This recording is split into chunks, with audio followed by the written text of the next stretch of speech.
The second I stepped through those double doors, I heard her voice cut through the crowd like a knife through silk. Victoria Ashford, my older sister's soon-to-be mother-in-law, was holding court near the champagne table, her words deliberately loud enough to reach me. Oh, wonderful! The little charity case finally decided to grace us with her presence. I hope she at least had the decency to wash the thrift store smell off that dress. Her circle of designer-clad friends erupted in laughter, their pearls bouncing against their surgically enhanced chests.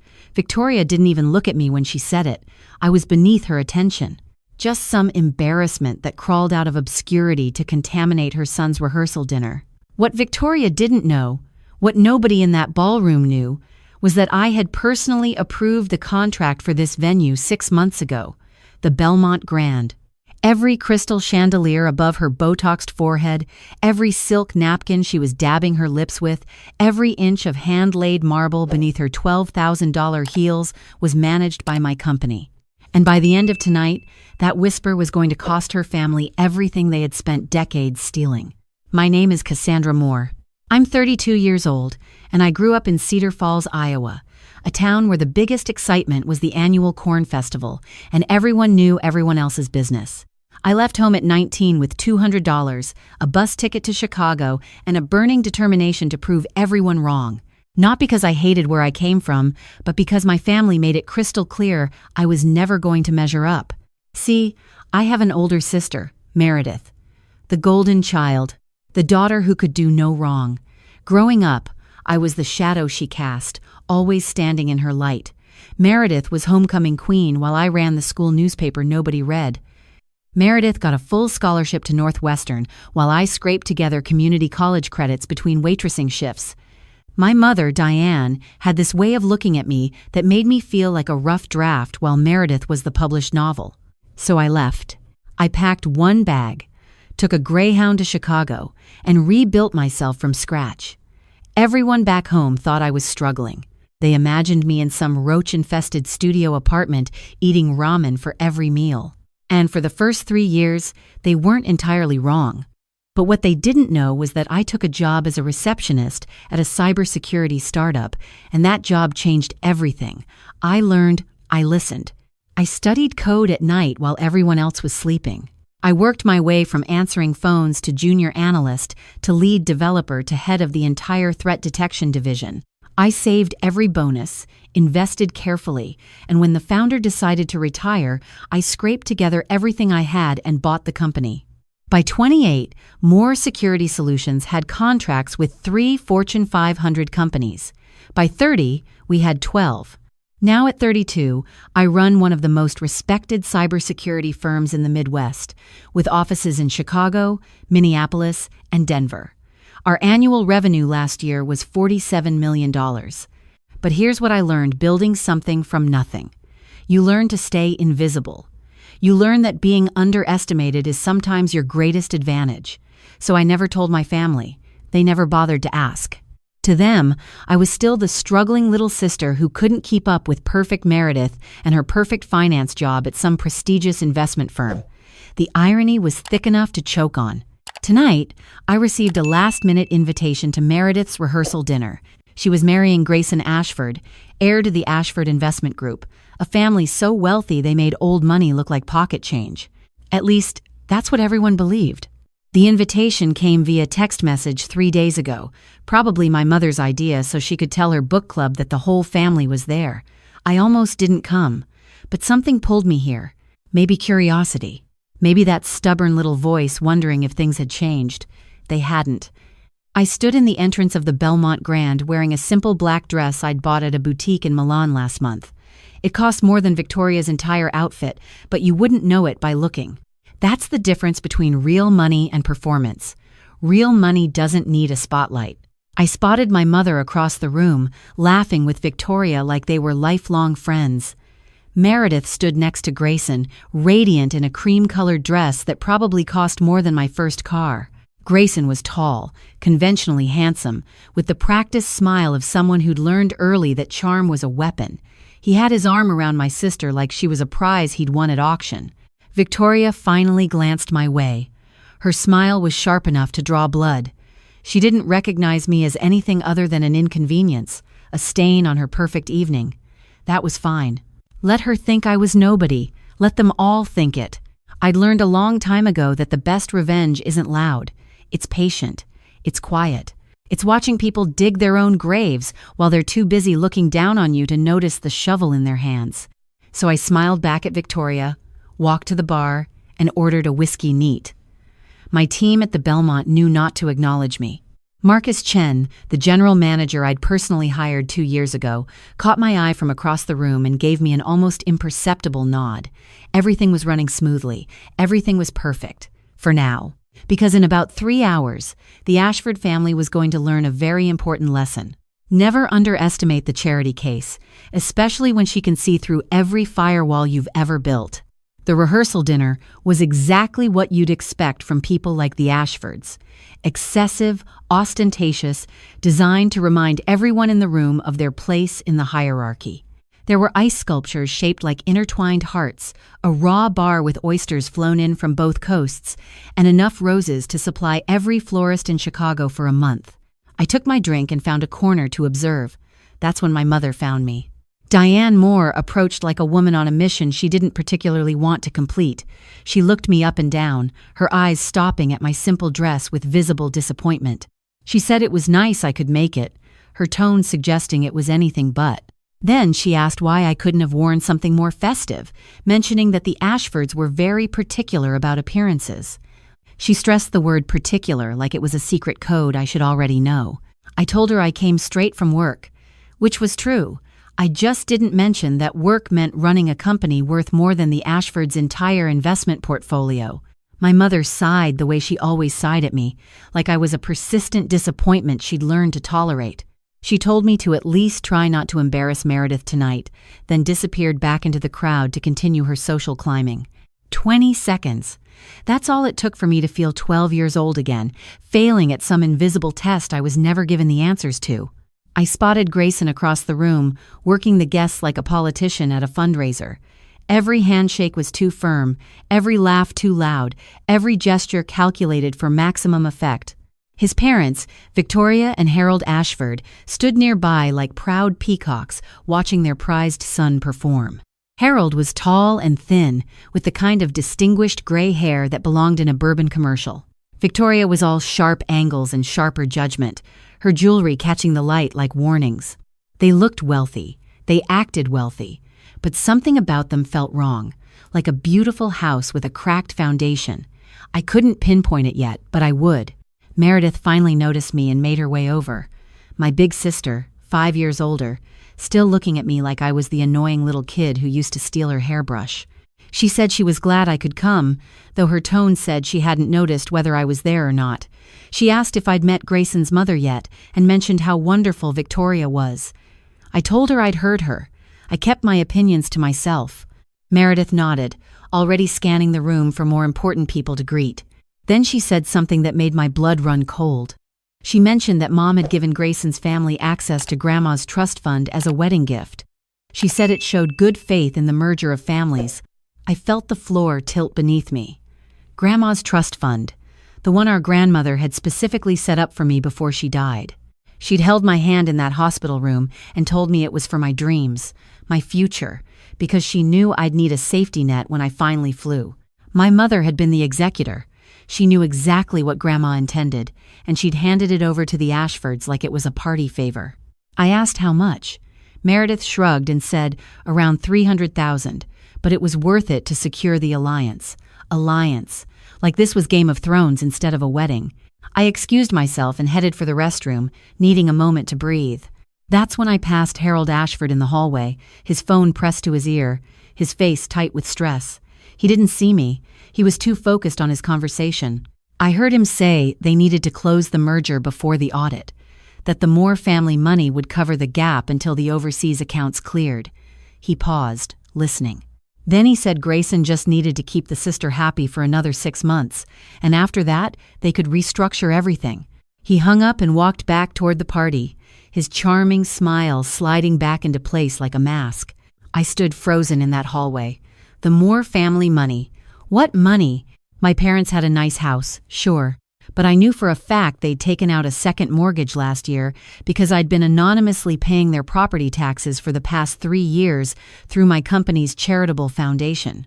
Meredith's finance job paid well, but not extraordinarily. There was no family fortune. So why did Harold Ashford think there was? And more importantly, what gap needed covering? What audit was he worried about? I spent the next hour watching the Ashfords like a hawk. Now that I knew something was wrong, I could see the cracks in their performance. Harold kept excusing himself to check his phone, his jaw tightening with each message. Victoria's laughter was too bright, too forced, like someone desperately trying to keep a party going while the house burned down around her. And Grayson, charming, perfect Grayson, had a tightness around his eyes that had nothing to do with love and everything to do with desperation. Then it clicked. For the past 3 years, I'd been sending money to my parents anonymously through my company's foundation. Property taxes, utility bills, that unexpected medical bill when my father had his heart scare last spring. I never put my name on any of it. I didn't want their gratitude or their questions. I just wanted to help from a distance. But my parents didn't know the money came from me, and apparently my mother had decided it must be from Meredith. Of course she did. In her mind, her golden child was secretly taking care of them, being the successful, generous daughter she always knew she was. I could practically hear her bragging to her friends about Meredith's secret generosity, her financial wisdom. The money I sent, the sacrifices I made, and Meredith got the credit. Again. So the Ashfords did their homework. They saw a family that appeared to have hidden wealth. They heard Diane bragging about her daughter's investment success. They saw a trust fund, property mysteriously paid off, bills that vanished, and they targeted my family like sharks smelling blood in the water. But here's the problem with their plan. The money wasn't my family's. There was no hidden fortune. The Ashfords were chasing smoke, and when they found out the truth, my family would be destroyed, unless someone stopped it. I found Marcus near the service entrance, directing the catering staff with quiet efficiency. He looked up when I approached, his professional demeanor softening when he saw it was me. He quietly asked if everything was all right. I told him I needed a favor. I needed everything he could find on Ashford Investment Group, financial records, news articles, regulatory filings, anything public, and I needed it fast. Marcus didn't ask why. He simply nodded and said he'd have something within the hour. He disappeared with his phone already in hand. I went back to the party, trying to act normal. That's when Grayson found me. He appeared beside me with 2 glasses of champagne, his smile warm and practiced. He handed me one and said we should finally get to know each other, that Meredith talked about me all the time. I seriously doubted that, but I took the champagne anyway. He guided me toward a quiet corner near the windows, away from the other guests. The moment we were out of earshot, his demeanor shifted, not hostile exactly, but calculating, assessing. He said he'd heard I worked in tech, something with computers. I told him cybersecurity. He nodded like that was interesting but not particularly impressive. Then he asked what exactly that meant, like I was explaining my hobby rather than my career. I gave him the simple version. I said I helped companies protect their data from hackers. He smiled and said that sounded very useful, very practical. Then he leaned slightly closer and said he hoped I understood how important this marriage was to everyone. He said Meredith deserved to be part of a family that could give her everything she'd ever wanted. He said he hoped I wouldn't do anything to complicate things. I asked what he meant by complicate. He shrugged. He said sometimes family members had opinions about who their siblings should marry. He said sometimes they asked too many questions or got in the way. He said he was sure I wasn't that kind of sister. I smiled back at him. I said I was just here for the free food. He laughed, but his eyes stayed cold. He patted my shoulder like I was a child who'd given the right answer, then walked away to charm more important guests. I stood there processing what had just happened. Grayson Ashford had just warned me to stay in my lane. He had no idea who I actually was. It was like watching someone try to intimidate a tiger while convinced they were dealing with a house cat. Marcus appeared at my elbow with a tablet. His face was pale. He said I needed to see this immediately. I took the tablet and scanned the documents on the screen. SEC filings, court records, news articles from financial publications. The more I read, the colder I felt. Ashford Investment Group wasn't what they claimed to be. Their hedge fund was hemorrhaging money.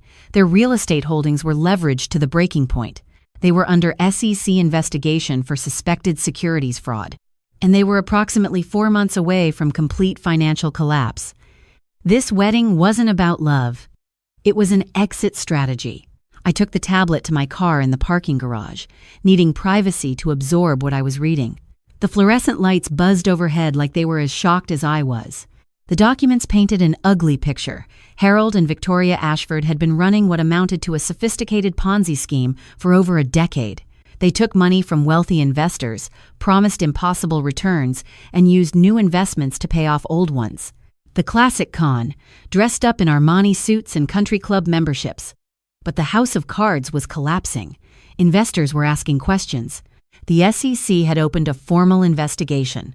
Their overseas accounts had been frozen pending international inquiries. They needed an escape hatch. And fast. Enter my sister Meredith. I could see their twisted logic. Find a family that appeared to have money, marry into it, use the connection to shore up their crumbling empire, or at minimum have somewhere to hide assets when everything fell apart. They probably planned to drain whatever resources my family had before disappearing to start the con somewhere else. What they didn't realize was that my family had nothing to drain. The house was mortgaged. My parents lived on fixed income.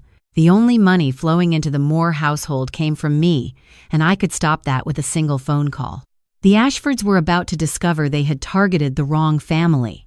And when they did, they would abandon Meredith like yesterday's stock tip, leaving my sister heartbroken and my parents humiliated. Part of me wanted to let it happen, let them all suffer the consequences of their choices. My mother, who handed over my inheritance without a second thought. My sister, who never once stood up for me.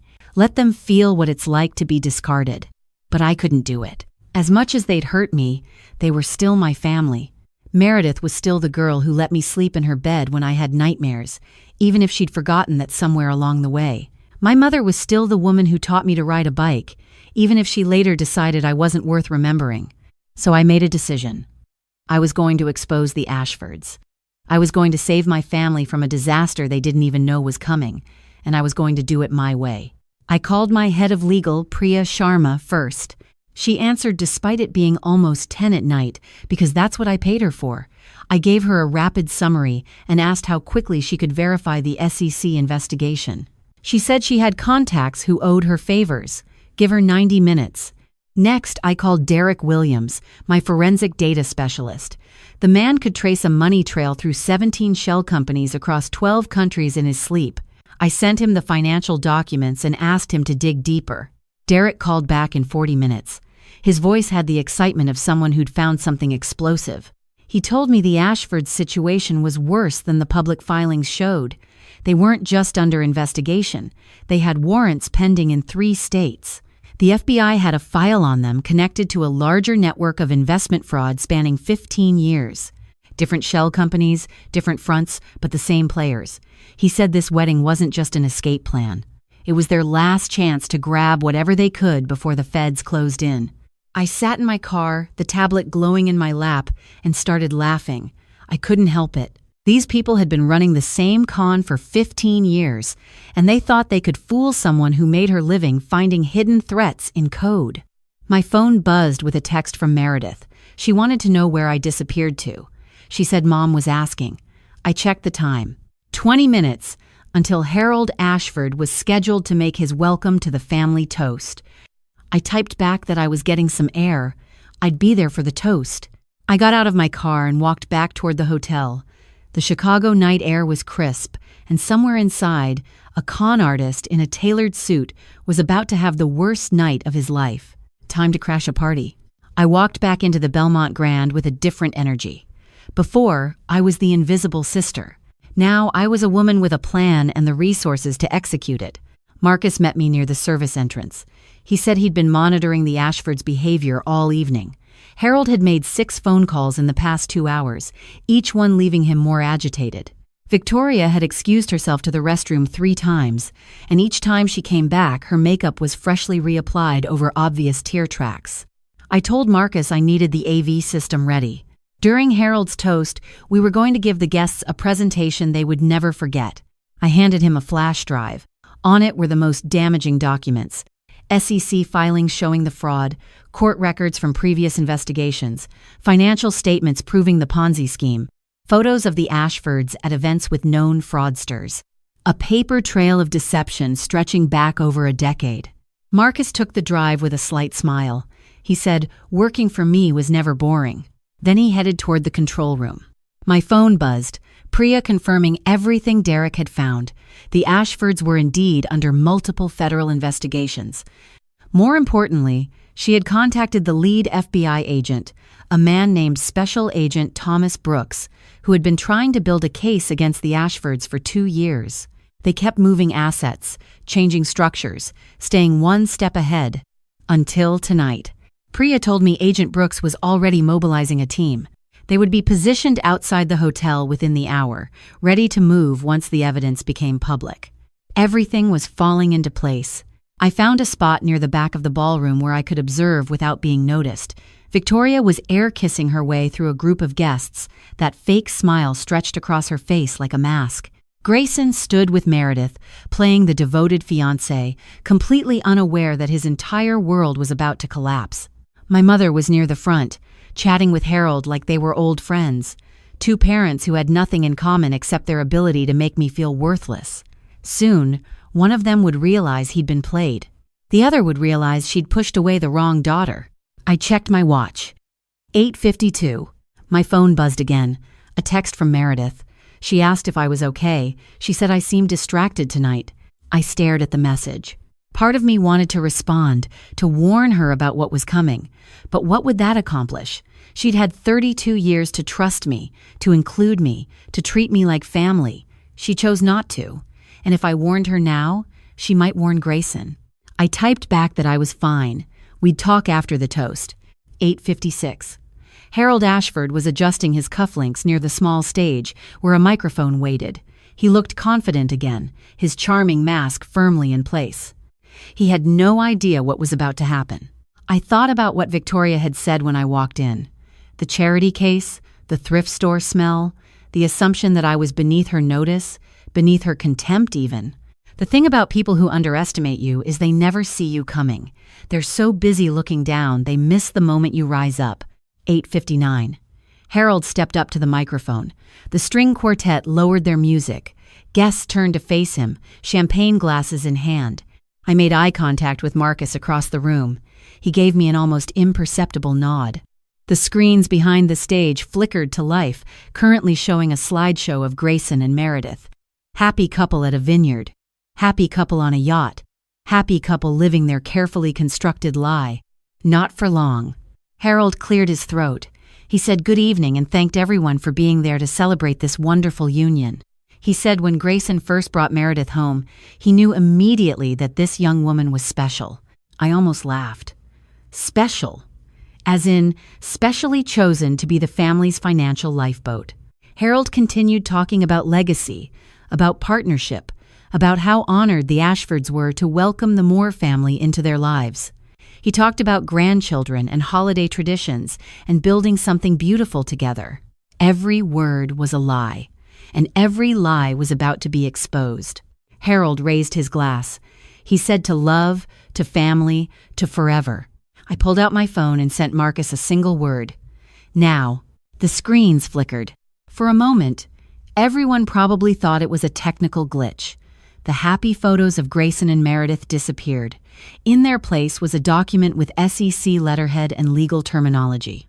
Harold's smile froze. The document was an official SEC filing from 18 months ago. A formal investigation into Ashford Investment Group for securities fraud and investor manipulation. And there, listed as primary subjects, were Harold and Victoria Ashford.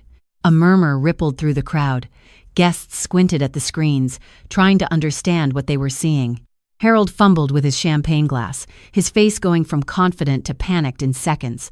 He said there must be some mistake, a technical error. He shouted for someone to fix it, but the screens kept changing. Another document appeared, financial records showing investor money being funneled into offshore accounts. Then another, FBI case files connecting the Ashfords to a network of investment fraud spanning multiple states. Then photographs. Harold shaking hands with a man convicted of running a Ponzi scheme in Florida. Victoria at a charity event with someone currently serving federal time for securities fraud. Grayson stood frozen beside Meredith, his champagne glass trembling. For the first time all night, his charming mask had shattered completely. He looked terrified.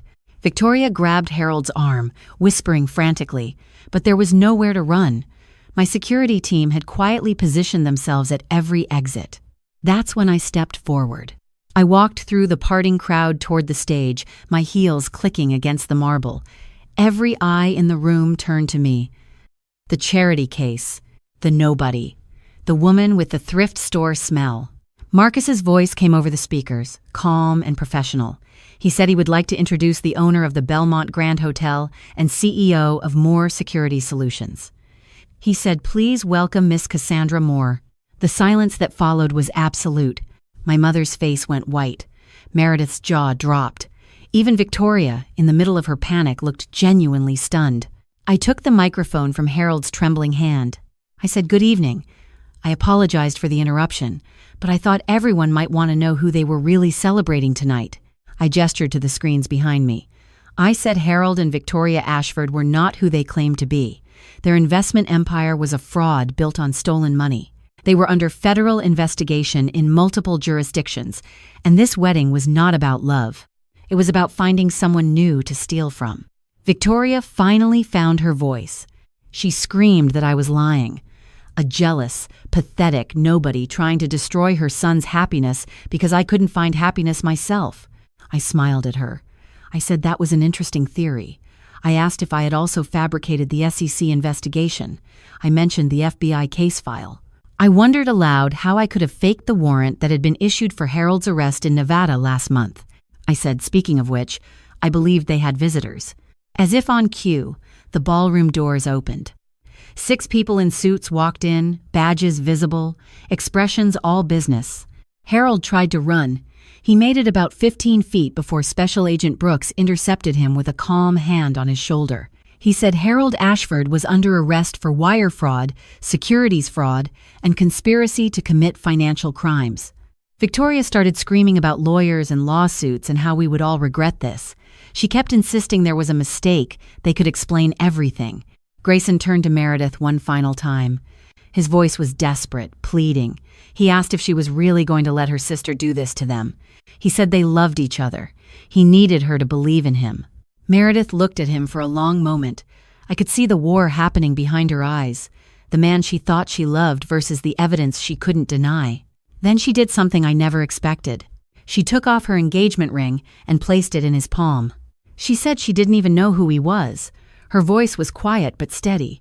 She said she didn't know any of them. Grayson's expression shifted from desperation to fury. He lunged toward me, shouting that I had ruined everything, that I was nobody, just the pathetic little sister nobody wanted. Security caught him before he reached me. I leaned close enough for only him to hear.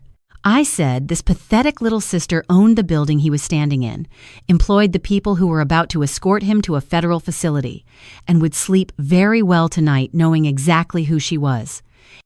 They led him away still shouting threats, his designer suit wrinkled, his perfect hair destroyed, his entire carefully constructed life crumbling with every step. I turned back to the stunned crowd. I said the kitchen had prepared an excellent dinner, and it seemed like a shame to waste it. I mentioned the bar would remain open for anyone who wanted to stay. Nervous laughter broke through the shock. The string quartet, bless them, started playing something soft and appropriate. The rehearsal dinner was over. But the night was just beginning. The next hour felt surreal. The Ashfords, all 3 of them, were escorted out while the remaining guests watched in stunned silence. Victoria was still threatening lawsuits as they put her in an unmarked car. Grayson kept insisting this was all a misunderstanding, that they had powerful friends who would make this go away. Empty words from empty people. Inside the ballroom, the mood had shifted. Shock had given way to fascination. Guests were clustered in groups, phones out, undoubtedly spreading the story to everyone they knew. By morning, this would be all over Chicago. Meredith found me near the bar. She looked like a woman who had just survived an earthquake, still processing that the ground beneath her had never been solid. Her eyes were red, her makeup ruined, her entire future suddenly uncertain. She asked how I knew. Her voice cracked on the words. She asked how I figured it out. I told her I listened. I watched. I paid attention. All the things I had been doing my entire life while everyone else looked right through me. She was quiet for a long moment. Then she said she was sorry. She said she knew that didn't cover years of treating me like I didn't matter. But she was sorry. I studied my sister's face, looking for the angle, the manipulation. But all I saw was someone finally seeing me clearly for the first time. I told her sorry was a start. We stood there in silence. Two sisters who had spent decades as strangers, finally facing each other honestly. Then my mother appeared. Diane Moore looked somehow smaller, like the events of the evening had physically diminished her. She approached slowly, hesitantly, none of her usual criticism on display. She started to say she didn't know. I cut her off. I pulled out my phone and showed her the screen. Bank transfers, foundation records, 3 years of payments to her mortgage company, her utility providers, her medical bills, all from Moore Security Solutions. All from me. I told her she thought Meredith was supporting them. I said she bragged to everyone about her successful daughter taking care of the family. I let that sink in. I said it was me. It was always me. My mother stared at the phone, then at me, then back at the phone. Her mouth opened and closed, but no words came out. I said I didn't do it for recognition. I did it because they were my family, even when they made me feel like I wasn't theirs. But I thought she deserved to know who was actually there for her. My mother's eyes filled with tears, not the dramatic tears I'd seen her perform at family gatherings, real ones, the kind that came from somewhere deep. She whispered my name like she was saying it for the first time. I didn't know what to say back. Decades of hurt don't dissolve in a single moment. But something had shifted. A door that had been locked for years had finally cracked open. A guest wandered over, champagne in hand, asking if anyone was going to explain what just happened. He looked equal parts confused and entertained. I looked around the room. The flowers were wilting. The ice sculptures were melting. Half the guests had left, but the other half seemed determined to turn trauma into a memorable evening. I signaled Marcus to keep the bar open. Might as well. The night had already been strange enough. What was a little more chaos going to hurt? 3 weeks later, I sat in my office overlooking the Chicago skyline, watching the sun set over Lake Michigan. For the first time in longer than I could remember, I felt something like peace. The Ashfords were finished. Federal prosecutors had enough evidence to charge them with multiple counts of fraud, money laundering, and conspiracy. Grayson was in custody awaiting trial, his bail set so high that even his family's hidden accounts couldn't cover it. Turns out when you spend decades stealing from people, you don't have many friends willing to help when everything falls apart. The story made national news for about 2 weeks.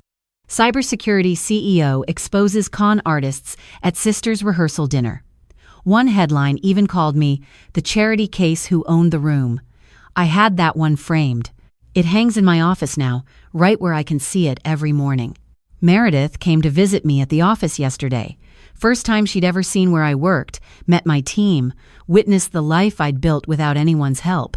She walked around touching things like she couldn't believe they were real. She said she'd spent years thinking she knew who I was.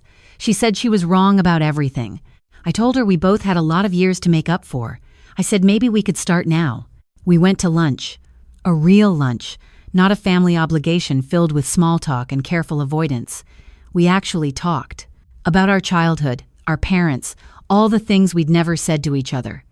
It wasn't perfect. It wasn't easy. But it was honest. And that was more than we'd ever had before. My mother started seeing a therapist last week. She called to tell me, her voice uncertain and small, so different from the woman who used to make me feel like a constant disappointment. She said she wanted to understand why she'd treated me the way she did. She said she wanted to do better. I told her I appreciated that. I said we could take things slow. And we would. Rebuilding trust takes time. But at least we were building something instead of watching it crumble. This morning I was hosting an investor meeting in our conference room. Big clients, potential partners, people who wanted to discuss expansion opportunities, normal stuff for a normal day. A young woman walked in looking nervous.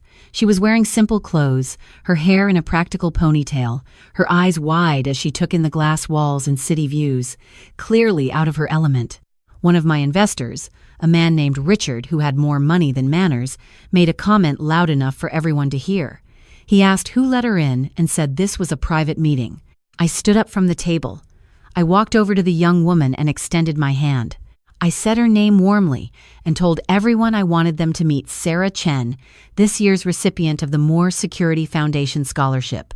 I said she grew up in a small town in Nebraska, worked night shifts at a warehouse to put herself through community college, and was about to start her computer science degree at Northwestern in the fall. The room went quiet. Richard suddenly found his coffee very interesting. I led Sarah to a seat at my table, the same table as the investors. The same table as the people who thought they were better than her because of their money and connections. She whispered a thank you, looking overwhelmed. I told her not to thank me yet. The real work was just starting. But I said if she ever felt like she didn't belong somewhere, she should remember that the people who build the most extraordinary things usually start with nothing but stubbornness and dreams. She smiled at that.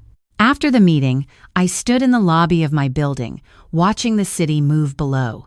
Business people rushing to meetings, tourists taking photos, families heading to lunch. All of them going about their lives, completely unaware of the woman watching from above. And that was fine. I didn't need them to know. People will always try to make you feel small for where you came from. Let them. While they're busy looking down, they won't see you rising up. I learned that lesson in a small town where I was never pretty enough, never smart enough, never enough of anything. I carried it through years of struggle and doubt and people telling me I would never amount to anything. And now here I was, standing in my building, surrounded by everything I'd built, the charity case with the thrift store smell. She could smell success coming from a mile away.